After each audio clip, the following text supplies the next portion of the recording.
Hi friends, welcome to Ilangovan Divya vlog. எல்லோரும் எப்படி இருக்கீங்க? இன்றைக்கி நம்ம என்ன பதிவு பார்க்க போகிறோன்னா, வெள்ளிக்கிழமை காலையில் நான் செய்த பூஜை வேலைகளை பற்றி தான் ஒரு விலாக்காக கொடுத்துருக்கேன். வாங்க இப்போ வீடியோக்குள்ளே போய் பார்க்கலாம். இப்போ காலையிலே காலை 3 மணிக்கெல்லாம் எழுந்திரிக்கணும்னு தான் நினச்சேன். ஆனால் பார்த்தோன்னா டைம் ஆகிடுச்சு. ஆனால் நாளே பூ கட்டிட்டு சாமிக்கு பூ கட்டி முடிக்கையே ரொம்ப லேட் ஆகிட்டு, அதனால் காலையில் கரெக்டாக 5:30 மணிக்கு தான் எழுந்திரிச்சேன். அதுக்கப்புறம் குளிச்சுட்டு ட்ரெஸ் செஞ்செல்லாம் பண்ணிக்கிட்டு வரகாட்டியுமே மணி கரெக்டாக 6 ஆயிடுச்சு. 6:10 கூட ஆயிருக்கும், 6:10 இருக்கும் ஃப்ரெண்ட்ஸ் ஆயிடுச்சு. அதுக்கப்புறம் தான் நான் வாசல்லாம் கூட்டிகிட்டு தான் குளிக்கையே போனேன். ஏன்னா திரும்ப கூட்டக்காட்டியும் லேட் ஆயிரும்ன்ட்டு சாணி தான் கரைச்சி போட்டிருந்தேன். அதை தான் சாணி கரைச்சி போட்டிருந்ததை கூட்டிகிட்டு கோலம் போட்டுக்கலாம் ஃப்ரெண்ட்ஸ். கோலம் போட்டு முடித்தோடனே நெக்ஸ்ட்டு பூஜை விலாக் தான்.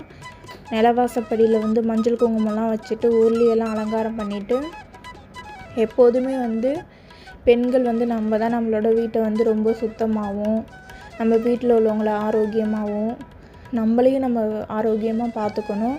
குடும்பத்துக்காண்டியே இருந்துட்டு நம்மளை நம்ம பார்த்துக்காமலாம் இருக்கக்கூடாது ஃப்ரெண்ட்ஸ். நம்மளை நம்ம தான் பார்த்துக்கணும். எப்போதுமே ஆரோக்கியமான உணவுகளை எடுத்துக்கணும். அது மாதிரி வாக்கிங் போகணும்.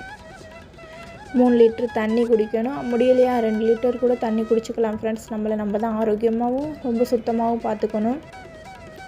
அதுக்கப்புறம் பார்த்தோன்னா சாமி கும்பிட்றது தான். சாமிக்கு பூவெல்லாம் வச்சு பத்தி சூடம் தீப ஆராதனை எல்லாம் காமிக்க ரொம்ப லேட் ஆகிடுச்சு ஃப்ரெண்ட்ஸ். இருந்தாலும் பரவாயில்ல அப்படின்ட்டு முருகருக்கு நான் நாளே நினச்சிருந்தேன். சாமிக்கு நல்லா அலங்காரம்லாம் பண்ணிவிட்டு வெத்தலை தீபம் போடணும்னு பார்த்தோன்னா 6 to 7 தான் சுக்ரஹோரை. அந்த டைம் மிஸ் ஆகிடுச்சு ஃப்ரெண்ட்ஸ். அதனால் ஒன்றும் பிரச்சனை இல்லை அப்படின்ட்டு மதியானம் 1 to 2 முடி 12 to 1 நினைக்கிறேன் ஃப்ரெண்ட்ஸ். அது முடி டைம் இருந்துச்சு சுக்ரஹோரையில். அதான் அந்த டயத்தில் கரெக்டாக சாமி கும்பிட்டுட்டேன். மற்ற சாமிக்கெல்லாம் டைம் நல்ல நேரம்னு காலண்டரில் போட்டிருக்கலாம் ஃப்ரெண்ட்ஸ். 9 to 10:30 மணி முடியும் அன்றைக்கி போட்டுருந்துச்சு. சரின்ட்டு அந்த டயத்தில் சாமியை கும்பிட்டு முடிச்சிட்டேன் ஃபுல்லாகவே. வாசல் எப்போதுமே அழகாக மங்களகரமாக கோலம் போட்டு வச்சுக்கணும். சின்ன குளமோ பெரிய குளமோ அதெல்லாம் இது கிடையாது ஃப்ரெண்ட்ஸ். நம்மளுக்கு தெரிஞ்சது சின்ன குளமாக இருந்தாலும் தண்ணி தெளித்து கோலம் போட்டுடணும் கண்டிப்பாக. வாக்கில் வெறுமனே விடக்கூடாது. அமாவாசைக்கு கோலம் போடக்கூடாது ஃப்ரெண்ட்ஸ். எப்போதுமே தண்ணி தெளித்து வாசல்லாம் கூட்டினா மட்டும் போதும், கோலம் போட வேண்டாம். அதுக்கு அடுத்த நாள் எப்போதும் போல் நம்ம வழக்கம் போல் கோலம் போட்டு சாமி கும்பிட்றது எல்லாமே பண்ணிக்கலாம்.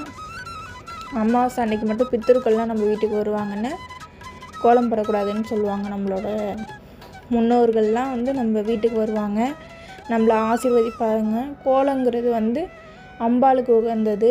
அதனால் அவங்க வர்றவங்களுக்கு இடையூறாக இருக்கும்ன்ட்டு கோலம் போடக்கூடாதுன்னு நம்ம வீட்டில் இருக்க பெரியவங்கள்லாம் சொல்லியிருப்பாங்க.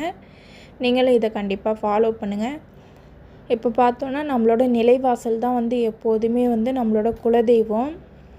நிலைவாசலை தாண்டி தான் எல்லாமே நம்ம வீட்டுக்குள்ளே வரணும். நல்லது கெட்டது அனைத்துமே நிலைவாசலை தாண்டி தான் உள்ளேயும் வரும், வெளிலையுமே போகும். அதனால் நம்மளோட குலதெய்வம் நம்மளோட நிலைவாசலில் தான் எப்போதுமே குடியிருப்பாங்க. அதனால் நிலைவாசலை நம்ம எப்போதுமே சுத்தமாக வச்சுக்கணும். வெள்ளிக்கிழமை மட்டும் மஞ்சள் குங்குமம் வச்சா போதும் ஃப்ரெண்ட்ஸ். இப்போ இந்த வெள்ளிக்கிழமை மஞ்சள் குங்குமம் வச்சுருக்கீங்கன்னா அடுத்த வியாழக்கிழமை நம்மளுக்கு வியாழக்கிழமைனாலே ஒன்லி வீடு க்ளீன் பண்ணுறது, வீடெல்லாம் சுத்தம் பண்ணி மாப் போடுறது. அடுத்தது பார்த்தோன்னா பூஜை பாத்திரம்லாம் விளக்கி பொட்டெல்லாம் வச்சு ரெடியாக வச்சுக்கிறது. அடுத்த நாள் ஃப்ரைடேங்கிறதுனால நம்மளுக்கு வேலை நிறையாவே இருக்கும். அன்றைக்கே நம்ம இதெல்லாம் தொடச்சி சுத்தம் பண்ணி வச்சிடணும் ஃப்ரெண்ட்ஸ். எப்போதுமே வெளில உருளி வைங்க. உருளி வைக்கிறது ரொம்ப நல்லது. அதுக்கப்புறம் பார்த்தோன்னா ஒரு அகல் விளக்கில் கல் உப்பு போட்டிருப்பேன். என்கிட்ட கண்ணாடி பவுல்லாம் கிடையாது ஃப்ரெண்ட்ஸ்.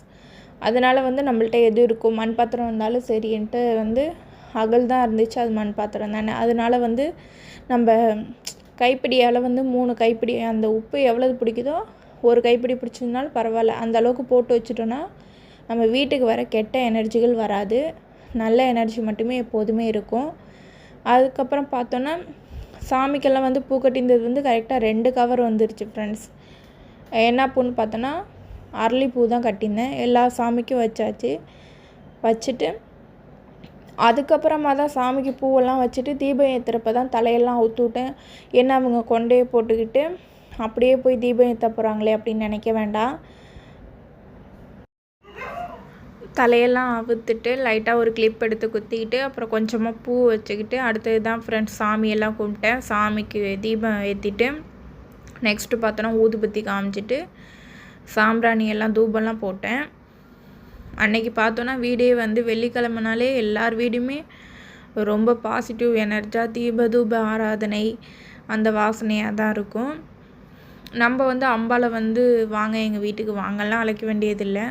நம்ம அழகாக வாசலில் மஞ்சள் தண்ணி தெளித்து கோலம் போட்டு நம்ம வீட்டில் 1 தீபமோ 3 தீபமோ நம்மளால் முடிஞ்ச அளவு தீபம் ஏற்றிட்டு ஊதுபத்தி எல்லாம் நல்லா சாமிக்கு காமிச்சிட்டு நம்ம எப்போதுமே வந்து சாம்பிராணி தூபம் காமிக்கிறப்ப வீடு ஃபுல்லாக காமிக்கணும் ஃப்ரெண்ட்ஸ். அப்போ தான் வீட்டில் வந்து அந்த மூளைக்கு மூளை வந்து நெகட்டிவ் எனர்ஜி இருக்குதுன்னு சொல்லுவாங்க.